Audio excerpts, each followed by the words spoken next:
Há mais de 110 dias sem uma boa chuvada, o cenário da cidade é de tempo seco e muita poeira. Mas mesmo assim, muitas plantas ainda insistem em florir e dar frutos, como é o caso do pequizeiro, da mangueira e do cajueiro. Para explicar por que isso acontece, entrevistamos o agrônomo da Impaera em Confresa, Adaídes Aires.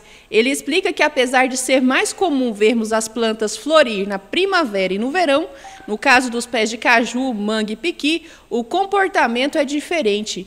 Isso porque essas espécies são adaptadas ao estresse hídrico, ou seja, estão acostumadas com a falta de chuvas. Algumas plantas, por se tratar de plantas perenes, né, que tem seu ciclo de vida aí superior a 2 anos, são plantas que são extremamente adaptadas a climas de diversas regiões, né, e inclusive ao estresse hídrico. Então essas plantas elas têm um sistema radicular profundo que acaba que a falta de chuva nesse período que ela está florando não é um impeditivo. Elas conseguem retirar do solo água suficiente para o seu metabolismo, né, reprodutivo aí. Então, pra você ter ideia, essas plantas podem chegar, aí, depender da espécie, a 10 metros de profundidade.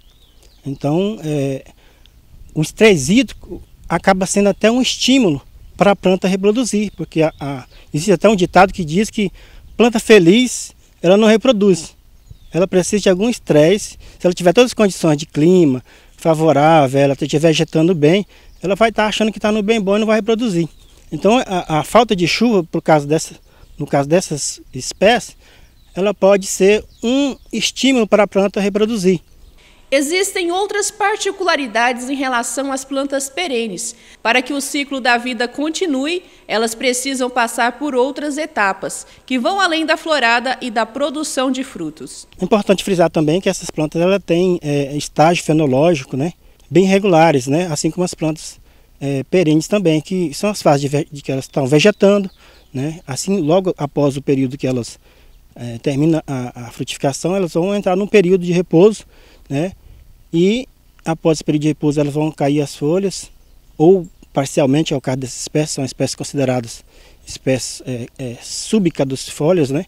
Não caem todas as suas folhas, e após essa queda parcial de folhas, elas vão brotarem, fazer a brotação de novos galhos, novos ramos, que é o suficiente para elas estimular a floração. Ainda nas justificativas do porquê as plantas em questão continuam a produzir mesmo sem chuvas, encontramos outras respostas na quantidade de luz solar a que elas ficam expostas nesta estação. Existe outro fator também que explica a questão dela estar florando nessa época, porque cada planta ela depende da incidência de luz, de uma quantidade de incidência de luz, para elas se reproduzirem, que é um fator conhecido da botânica chamado fotoperiodismo. Então, cada planta ela tem um determinado tempo de luz solar que combina com a sua reprodução, né, com o seu estímulo à reprodução. Baseado nisso, cada planta ela pode ser considerada como plantas de dias longos, plantas de dias curtos e plantas de dias neutros, que ela reproduz em qualquer condição. As plantas de dias longos são plantas que têm um período que ela está florando, os dias têm duração maior do que 12 horas. Já as plantas de dias curtos, que é o caso dessas plantas, porque elas combinam essa floração com o período de outono e inverno, elas são consideradas plantas de dias curtos, porque nesse período dessa estação do ano, você pode notar que o tempo de luz solar é menor. Então isso pode ser uma explicação. O estresse hídrico não é um fator que inibe, porque ela tem a água no solo e ela consegue retirar essa água do solo. E tem a questão da luminosidade, que é determinante para que as plantas de diferentes espécies entrem em reprodução. E aí combina justamente com essa época.